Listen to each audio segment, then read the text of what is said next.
پر چند باتیں آپ کے سامنے عرض کروں گا۔ اللہ کریم حق بیان کرنے اور سنا کر اس پر عمل کرنے کی توفیق دے۔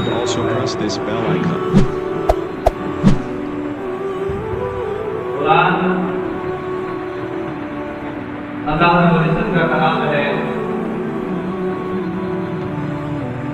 اور یہ تمام کلاموں سے افضل اور اعلیٰ کلام ہے، اور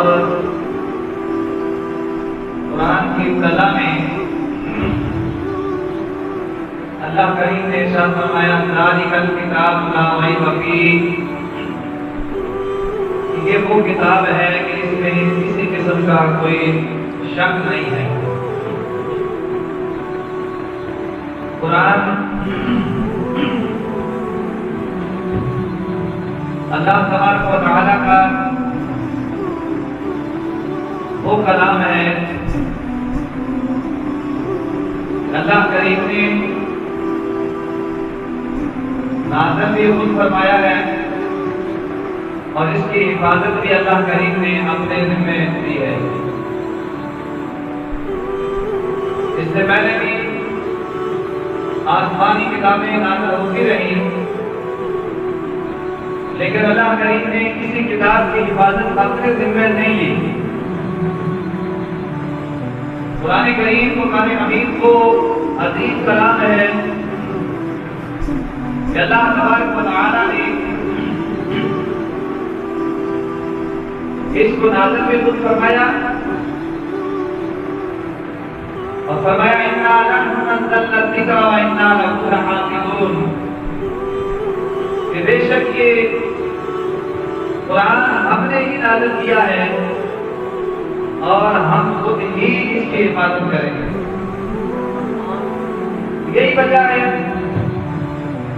اسلامی حمید کے قرآن کریم قرآن حمید کے زبر زیر میں شرط حد میں بھی کوئی فرق نہیں ڈال سکا۔ ہر زمانے میں قرآن کے منکر رہے ہیں، ہر زمانے میں قرآن سے دشمنی کرنے والے رہے گئے، ہر زمانے میں قرآن کو مٹانے کی کوشش کی جاتی رہی ہے، لیکن یہ وہ اللہ کا عظیم کلام ہے کہ آج تک اس کی زبر زیر میں فرق نہیں آیا، اور انشاءاللہ قیامت تک کوئی مائی کلال قرآن کریم کے اندر کسی قسم کا کوئی عدل بدل نہیں کر سکتا۔ اس لیے یہ اللہ کا کلام ہے، اور قرآن کریم کی فضیلت اس لحاظ سے بھی بہت اعلیٰ ہے کہ یہ کلام اللہ کا کلام ہے۔ جیسے کہتے ہیں نا بڑوں کی بات بھی بڑی ہوتی ہے، جتنی کوئی ہستی بڑی ہوتی ہے، جتنی کوئی شخصیت بڑی ہوتی ہے، اتنی اس کی بات بڑی ہوتی ہے، اس کا کلام بڑا ہوتا ہے۔ اللہ تبارک و تعالیٰ کی ذات اللہ اکبر ہے، سب سے بڑی ذات ہے، سب سے اعلیٰ شان والا وہ خالق و مالک ہے۔ جب کائنات میں اللہ سب سے بلند ہے تو پھر ماننا پڑے گا کہ اللہ کا کلام قرآن کریم بھی سب سے اعلیٰ اور سب سے شان والا کلام ہے۔ قرآن کریم قرآن حمید عزت والا کلام ہے، عظمت والا کلام ہے، شان والا کلام ہے، اور صرف خود عزت والا نہیں ہے بلکہ جو قرآن کو سینے سے لگا لیتا ہے، جو قرآن سے محبت کرتا ہے، جو اپنا تعلق اپنا رشتہ قرآن سے جوڑ لیتا ہے، ہر اس چیز کو بھی اللہ تبارک و تعالیٰ عزت والا بنا دیتا ہے جس کی نسبت اللہ کے کلام قرآن سے ہو جاتی ہے۔ سبحان اللہ۔ مثال کے طور پر آج بڑے بڑے قیمتی لباس لوگ استعمال کرتے ہیں، 10,000 20,000 50,000 ایک لاکھ تک لباس استعمال ہوتے ہیں، لیکن کوئی بھی اتنے قیمتی لباس کو اسے نہیں دیتا، چھوٹتا نہیں ہے۔ اگر کوئی اپنے لباس کو چھونا شروع کرتے تو لوگ اسے پاگل کرتے ہیں۔ لباس کتنا ہی قیمتی کیوں نہ ہو، اسے چوما نہیں جاتا، بوسے نہیں دیے جاتے، لیکن وہ کپڑا جو بالکل معمولی قیمت کا بازار میں ملتا ہے، جب اس کی نسبت اللہ کے پاک کلام سے ہو جاتی ہے، وہ قرآن کریم کی غلاف کی صورت میں قرآن کے ساتھ وابستہ ہو جاتا ہے، تو لوگ قرآن کو بعد میں چھوٹتے ہیں، پہلے اس کپڑے کو بوسے دیے جاتے ہیں، اس کپڑے کی عزت کی جاتی ہے، اس لیے کہ اس کپڑے کی نسبت اللہ کے پاک کلام قرآن مجید سے ہو جاتی ہے۔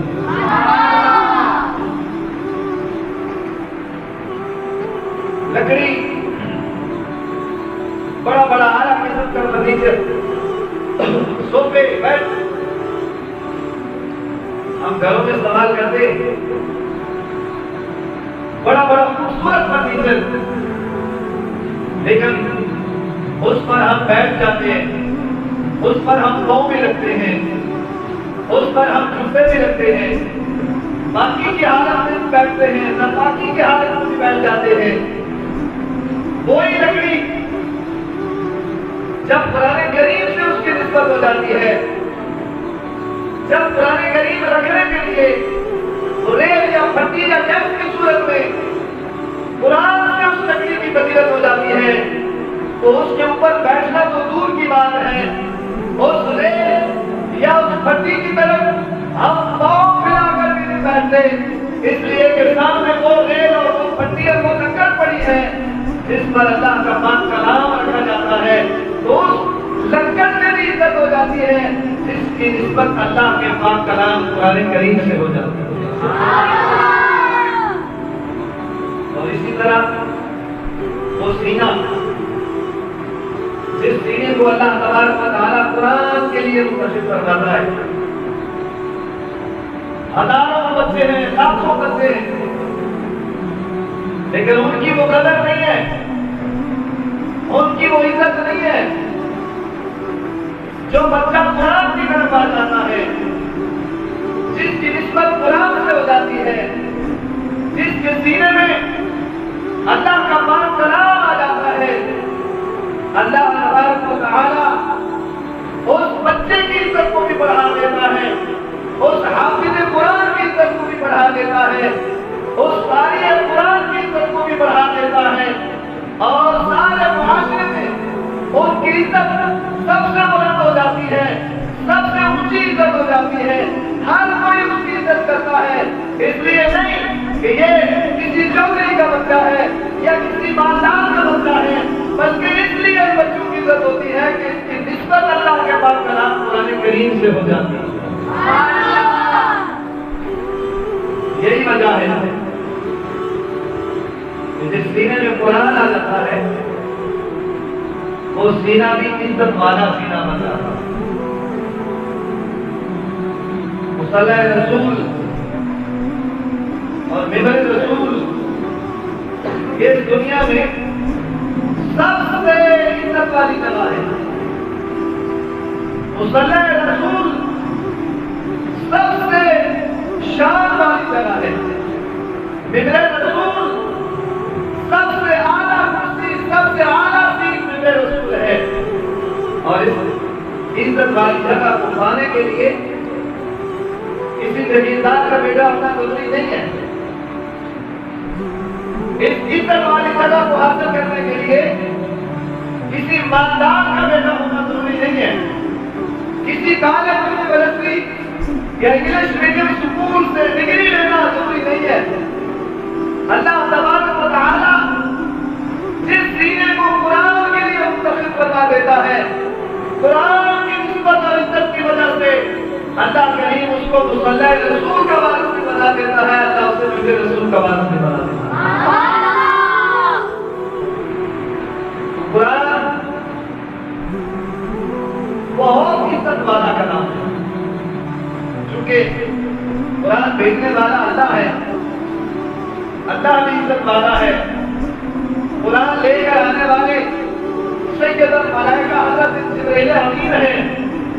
جبریل امین بھی عزت والے ہیں. اور قرآن میرے اور آپ کے محبوب کے قلب اطہر پر نازل ہوا. مصطفیٰ کریم بھی عزت والے ہیں. قرآن جن راستوں سے آیا وہ راستے بھی عزت والے ہیں. قرآن جن ہواؤں میں آیا وہ ہوائیں بھی عزت والی ہیں. قرآن جس شہر میں آیا وہ شہر بھی عزت والا ہے.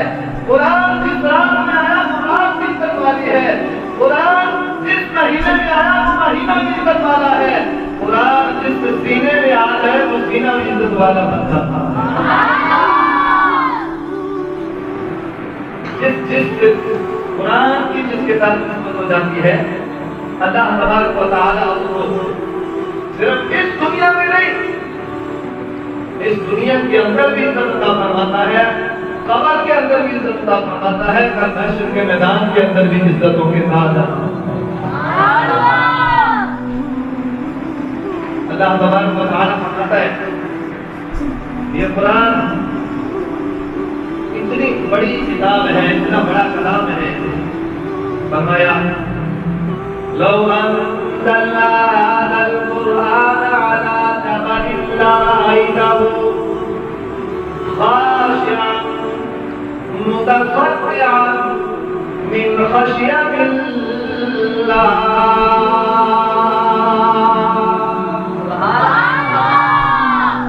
یہ قرآن تو عظیم کلام ہے. یہ قرآن اتنی روح والا کلام ہے, اتنی طاقت والا کلام ہے. فرمایا اگر اس قرآن کو علی جبل لرأیتہ خاشعا متصدعا من خشیۃ اللہ. اگر اس قرآن کو پہاڑوں پر نازل کیا جاتا تو پہاڑ اس کے روح کی وجہ سے, پہاڑ اس کی بدن کی وجہ سے, اس کے اسرار اور نموز کی وجہ سے, من خشیت اللہ, وہ پہاڑ بھی اللہ کے خوف کی وجہ سے, قرآن کے روح کی وجہ سے پہاڑ بھی ریتا ریتا ہوتا تھے. لیکن قرآن جائیں جب قرآن نازل کرنے کی باری آئی, اللہ کریم نے ہر مخلوق سے پوچھا کہ میرا قرآن ہے, میرا کلام ہے, اس کو میں دنیا میں نازل کرنا چاہتا ہوں, کون اس کی عبادت کرے گا؟ قرآن کی عبادت کرنے کے لیے, اس کے بدن کو اٹھانے کے لیے, اس کے روح اور دبدبے کو اٹھانے کے لیے کوئی اللہ کی مخلوق تیار نہیں ہوئی. اللہ رب العزت نے اپنے محبوب کے قلب اطہر کو اس قرآن کی نزول کے لیے انتخاب فرمایا اور اللہ کریم نے فرمایا اِنَّا نَحْنُ نَزَّلْنَا الذِّكْرَ وَإِنَّا لَهُ لَحَافِظُونَ.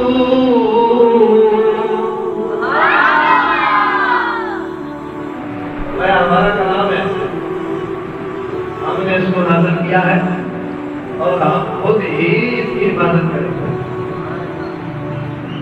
پھر اللہ کریم نے قرآن کی عبادت کے لیے پہاڑوں کا انتخاب نہیں کیا, جنگلوں کا انتخاب نہیں کیا, بڑے بڑے طاقتور اور بڑی بڑی بدکار مخلوقات کے اللہ کریم نے انتخاب نہیں کیا. جب قرآن نازل کیا فرمایا ہم نے نازل کیا ہے, ہم اس کی عبادت کریں گے. یا اللہ ہم عبادت کیسے کرے گا؟ فرمایا وہ کلام, وہ قرآن جس کا بوجھ پہاڑ بھی نہیں اٹھا سکے. فرمایا ہم اپنے محبوب کی امت کے چھوٹے چھوٹے بچوں کو اس کی حفاظت کے لیے منتخب کریں گے اور ان کے سینوں کو اس عظیم کلام کی حفاظت کے لیے منتخب کریں گے.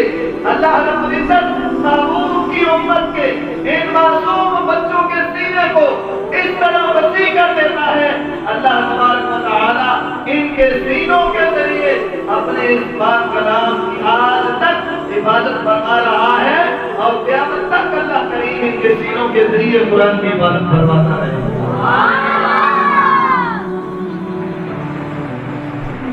اللہ کریم نے اپنے محبوب کے قلب اطہر کے ذریعے اور اپنے محبوب کی امت کے عظیم سینوں کے ذریعے, عظیم حفاظ کے ذریعے, عظیم قرآن کے ذریعے اللہ تبارک و تعالیٰ قرآن کریم کی حفاظت فرما رہا ہے اور قیامت کی حفاظت فرماتا رہے گا۔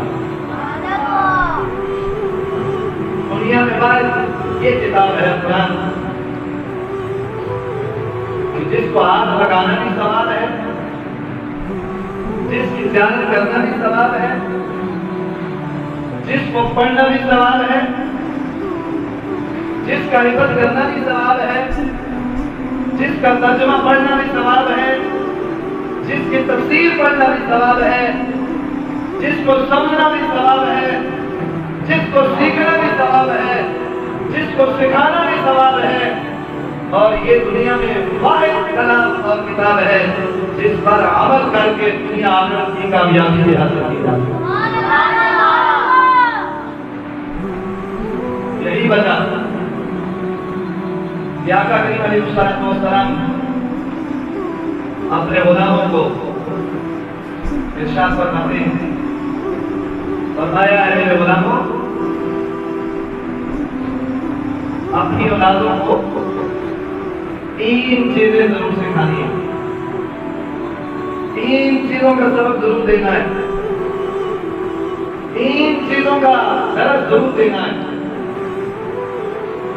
عرض کیا رسول اللہ صلی اللہ علیہ وسلم، کس چیز کا سبق دینا ہے، کون سی چیزیں اپنی اولادوں کے دلوں میں منتقل کرتی ہیں؟ آج ہم اسکولوں میں جاتے ہیں، چیک کرتے ہیں سلیبس کس کا اچھا ہے، پڑھائی کس کی اچھی ہے۔ کاش کبھی اس سلیبس کو بھی یاد کر لیتے جو آمنہ کے لال نے ہمیں عطا فرمایا ہے۔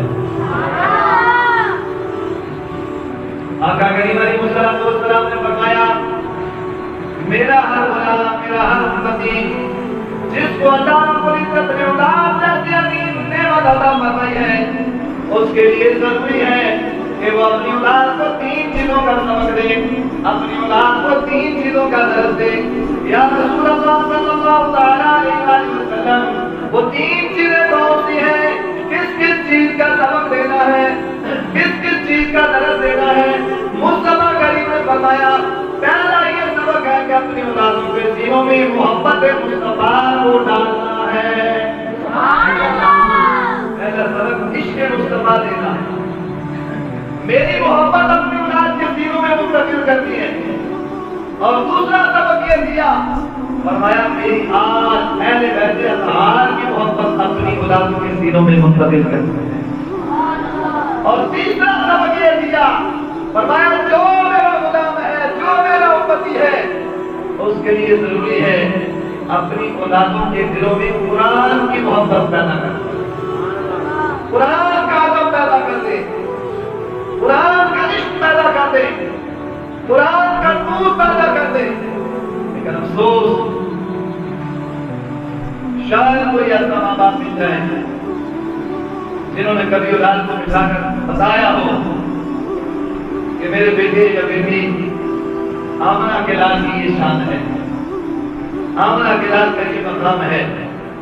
شاید کوئی ماں باپ آج کے دور میں اپنی اولاد کو ادب مصطفیٰ کا درس دیتا ہو، عشق مصطفیٰ کا درس دیتا ہو، عزت مصطفیٰ کا درس دیتا ہو۔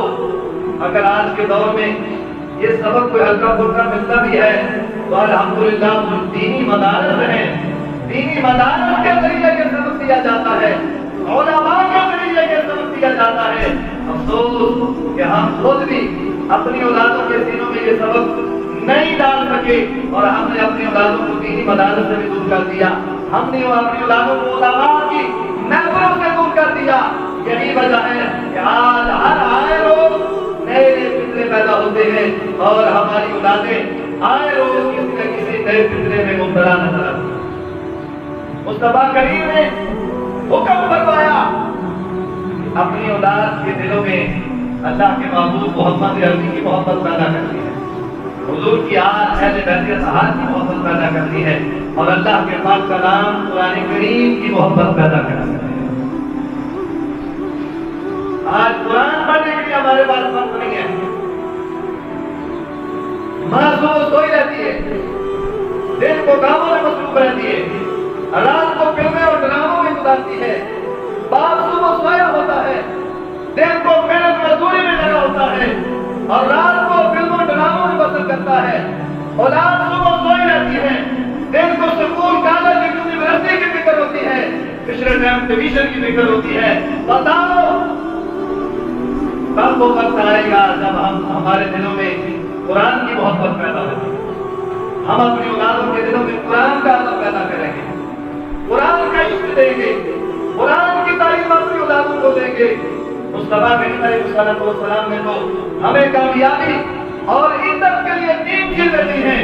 فرمایا اگر عزت چاہتے ہو، کامیابی چاہتے ہو تو میری محبت کا خیال رکھنا، میری آل کی محبت کا خیال رکھنا، اور یہ اللہ کریم کا عظیم تحفہ قرآن کی صورت میں جو اللہ نے ہمیں عطا فرمایا ہے. فرمایا اس قرآن سے محبت کرتے رہنا. جب تک قرآن سے وابستہ رہو گے، قرآن سے محبت کرتے رہو گے، قرآن سے ہدایت حاصل کرتے رہو گے، اللہ کریم تمہیں دنیا میں بھی عزت عطا فرمائے گا، اللہ تمہیں آخرت میں بھی عزت عطا فرمائے گا. امیر المومنین حضرت سیدنا فاروق اعظم رضی اللہ تعالی عنہ فرماتے ہیں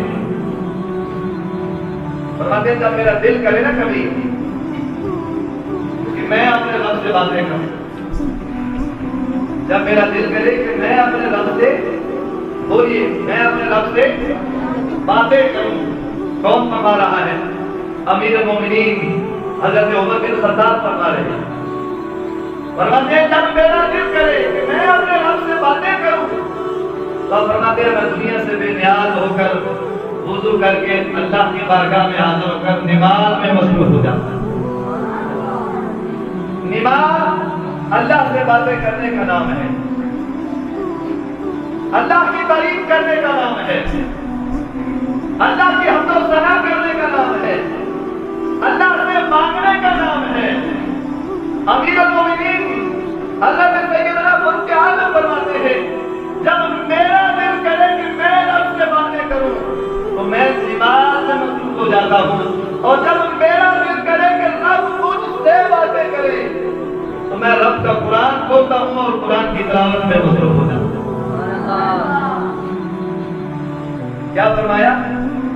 جب میرا دل کرے کہ میں رب سے کلام کروں تو میں نماز میں مصروف ہو جاتا ہوں، اور جب میرا دل کرے کہ میرا مالک میرا رب مجھ سے کلام کرے تو میں قرآن کھول کر قرآن کی تلاوت میں مصروف ہو جائے گا. تو میرے بھائیوں آج نہ ہماری توجہ نماز کی طرف ہے اور نہ ہماری توجہ قرآن کی طرف ہے، نہ ہم قرآن رب سے باتیں کرنے کا ارادہ رکھتے ہیں، نہ ہم یہ چاہتے ہیں کہ ہمارا مالک ہم سے باتیں کرے.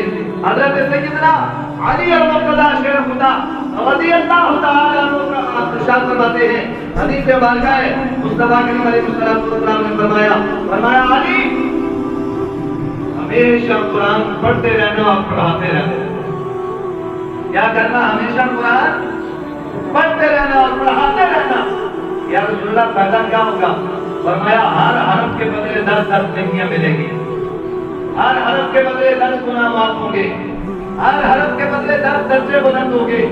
فرمایا جب تک اس دنیا میں قرآن پڑھتے اور پڑھاتے رہو گے اللہ کی رحمتیں نازل ہوتی رہیں گی، اللہ کا کرم نازل ہوتا رہے گا، گناہ معاف ہوتے رہیں گے، درجے بلند ہوتے رہیں گے. اور اگر اسی حالت میں دنیا سے چلے گئے اللہ تبارک و تعالی شہادت کی موت عطا فرما دے.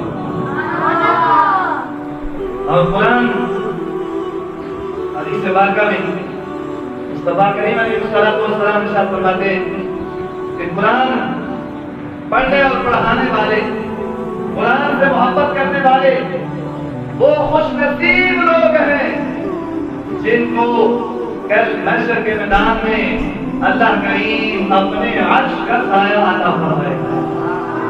بلند آواز سے کہتے ہیں سبحان اللہ. آپ کو اندازہ نہیں ہے کہ قیامت کا دن کتنا سخت دن ہوگا، آپ کو اندازہ نہیں ہے کہ قیامت کے دن کیا حالت ہوگی. اللہ کے عرش کے علاوہ کسی چیز کا سایہ نہیں ہوگا، ہر کوئی اپنے پسینے کے اندر ڈوب رہا ہوگا، اپنے گناہوں کی وجہ سے ہر کوئی کام رہا ہوگا، نفس و نفسی کا عالم ہوگا. اس مشکل ترین لمحے، مشکل ترین وقت اللہ اپنے عرش کا سایہ عطا فرمائے گا کس کو؟ قرآن پڑھنے اور پڑھانے اور قرآن سے محبت کرنے والوں کو اللہ اپنے عرش کا سایہ عطا۔ اور آج دنیا میں ہماری دوڑ لگی ہے، بڑا بنگلہ ہونا چاہیے رہنے کے لیے، بڑی کوٹھی ہونی چاہیے، بڑی گاڑی ہونی چاہیے، بڑا پروٹوکول ہونا چاہیے۔ مصطفیٰ کریم علیہ الصلوۃ والسلام فرماتے ہیں کہ کل محشر کے میدان میں آپ لوگ دیکھو گے کہ دنیا میں قرآن پڑھنے اور پڑھانے والوں کو اللہ تبارک و تعالی نور کے تخت عطا فرمائے گا، نور کے تاج عطا فرمائے گا، نور کے لباس عطا فرمائے گا، اور نور کے تخت پر عزت و شان کے ساتھ قرآن پڑھنے اور پڑھانے والوں کو اللہ تبارک و تعالی بٹھائے گا اور دنیا والوں کو بتائے گا کہ یہ ہے قرآن پڑھنے والوں کی عزت اور یہ ہے مقام جنہوں نے دنیا میں قرآن سے محبت کی ہے۔ آج میدان محشر اللہ تبارک و تعالی خود ان سے محبت فرما رہا ہے۔ حضرت انس رضی اللہ تعالی عنہ فرماتے مصطفیٰ کریم علیہ الصلوۃ والسلام نے فرمایا کہ قرآن سے محبت کرو، قرآن کو سینے سے لگاؤ، قرآن کی اشاعت کرو، قرآن کی تبلیغ کو عام کرو، قرآن کے علم کو عام کرو، قرآن کے نور کو عام کرو، قرآن کی احکامات کو عام کرو۔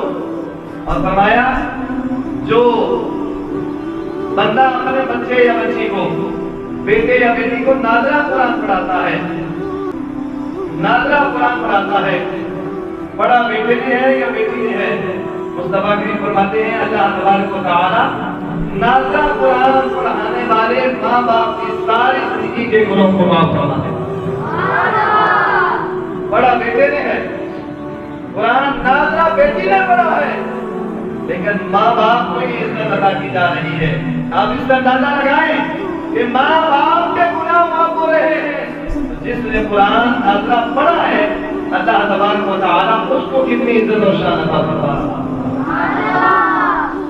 فرمایا جس نے اپنے بیٹے یا بیٹی کو قرآن کا حافظ بنا دیا، حافظ قرآن بن گیا، قرآن کو اپنے سینے میں محفوظ کر دیا، فرمایا کل محشر کے میدان میں اللہ تبارک و تعالی حافظ قرآن کے والدین کو نور کا تاج عطا فرمائے گا، اور اس کی روشنی کی مثال بھی مصطفیٰ کریم نے میرے رب کے طریقہ کا فرماتے ہیں کہ حافظ قرآن کے ماں باپ کو نورانی تاج عطا کیا جائے گا، اور اس تاج کی روشنی کا ذکر کرتے ہوئے فرمایا اس کی روشنی کا اندازہ اس مثال سے لگا لو کہ سورج کو پکڑ کر اگر کسی کمرے میں بند کر دیا جائے، سورج کو پکڑ کر، سورج کی روشنی کا آپ کو اندازہ ہے نا، پورے جہان کو روشن کر کے رکھا ہے، اور تھوڑا چمک جائے دوپہر کو تو کوئی بائک کرا لے پھر بھی بعد دھوپ پہ کھڑا نہیں ہو سکتا، اتنی تپش، اتنی روشنی۔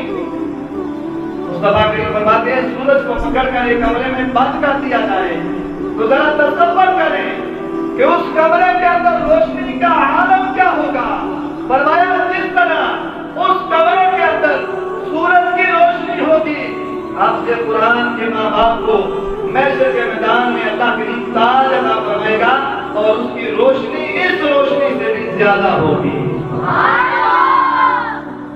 اب حافظ قرآن کے ماں باپ کو یہ عزت عطا کی جا رہی ہے، تو خود جس نے حفظ کیا ہے، جو صبح سے شام تک پابندی برداشت کرتا ہے، استاد کی چھڑکیں کھاتا ہے، بسا اوقات ڈنڈے کھاتا ہے، ہلکی پھلکی سلامی ہوتی ہے، اس کو کھانا بھی اس معیار کا نہیں ملتا، وہ صوفے پہ نیند چٹائی میں سارا دن بیٹھ کے گزارتا ہے، جو دنیا جہان سے بے نیاز ہو کر اپنے رب کے کلام کو سینے میں محفوظ کرنے کے لیے سارا دن رب کے گھر میں بیٹھا رہتا ہے، اگر اس کے ماں باپ کو یہ عزت عطا کی جا رہی ہے تو وہ حافظ قرآن جس نے قرآن کو اپنے سینے میں محفوظ کیا، آپ اندازہ لگائیں کل محشر کے میدان میں اس حافظ قرآن کا مقام کیا ہوگا۔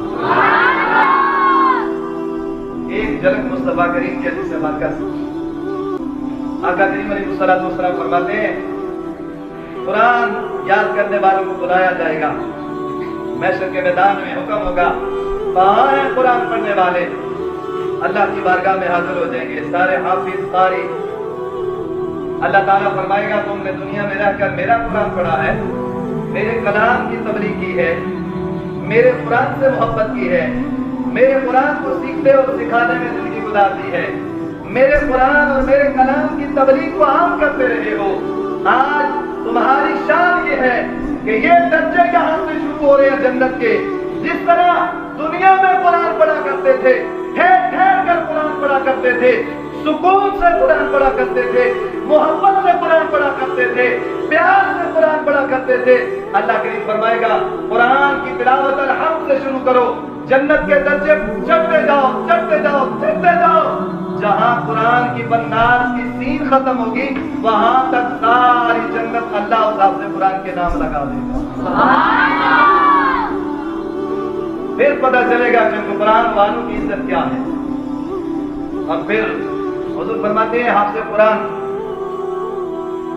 2-4 مربع جب جنت میں ملیں گے نا تو حافظ قرآن اللہ تعالیٰ فرمائے گا یہ جنت ساری تیری، انہوں نے مجھے خوش کیا، میرے کلام کی قدر کی، عزت کی، میرے کلام کے لیے مارے کھائی، وقت دیا، بھوکے رہے، چٹائیوں میں بیٹھے رہے، آج میں خالق اور مالک تمہیں یہ عزت دے رہا ہوں، یہ ساری جنت تیری۔ حافظ قرآن عرض کرے گا مالک مولا اتنی لمبی چوڑی جنت میں اکیلا کیا کروں گا؟ اکیلا میں، آج چھوٹا بڑا گھر ہو تو ایک بندہ بڑے گھر میں پریشان ہو جاتا ہے، اس کا دل نہیں لگتا، تو حافظ قرآن بھی عرض کرے گا۔ حدیث پاک میں فرمایا اللہ تبارک و تعالیٰ فرمائے گا اے میرے قرآن کی سے محبت کرنے والے بتا تو کیا چاہتا ہے؟ حافظ قرآن پھر عرض کرے گا مالک مولا میں چاہتا ہوں اس جنت میں میرے ساتھ میرے ماں باپ کو بھی ہونا چاہیے، میری خدمت کرنے والوں کو بھی ہونا چاہیے، جو خدمت کرتے رہے، جن کی خدمت کی وجہ سے مدارس آباد رہے، جو ہمیں قرآن کی سہولت دیتے رہے، کھانے کی سہولت دیتے رہے، کپڑوں کی سہولت دیتے رہے، ہمارے پڑھنے کے لیے جگہ اعلیٰ سے اعلیٰ بنا کر دی۔ یا اللہ جس نے جو بھی خدمت کی ہے میں تیری بارگاہ میں سفارش کرتا ہوں ان سب کو جنت عطا کر دے۔ حضور فرماتے ہیں جس کی سفارش حافظ قرآن اللہ کی بارگاہ میں کرے گا اللہ کریم حافظ قرآن کی سفارش قبول کر کے ان تمام لوگوں کے گناہ معاف کر کے انہیں جنت میں جانے کی اجازت عطا فرما دے گا۔ یہی وجہ ہے کہ مصطفیٰ کریم علیہ السلام کا ارشاد پاک ہے۔ آخری بات عرض کر رہا ہوں، حضور نے فرمایا آج ہماری کوشش ہوتی ہے کسی سے بھی پوچھ لو، کسی سے غریب بندے سے بھی، امیر تو پھر امیر ہے، ان کی تو سوچے ویسے ہی بڑی اعلیٰ ہوتی ہے، کیا بننا ہے؟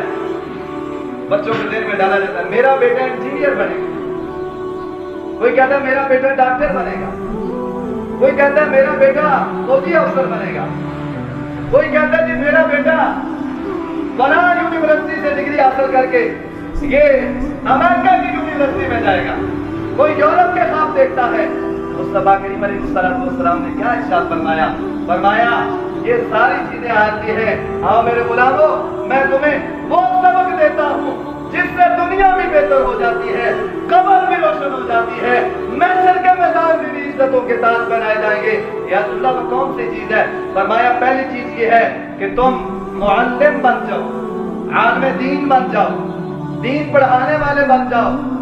اگر تم دین پڑھانے والے نہیں بن سکتے فرمایا او متعلمان، پھر دین پڑھنے والے بن جاؤ، دین سیکھنے والے بن جاؤ، دین حاصل کرنے والے بن جاؤ۔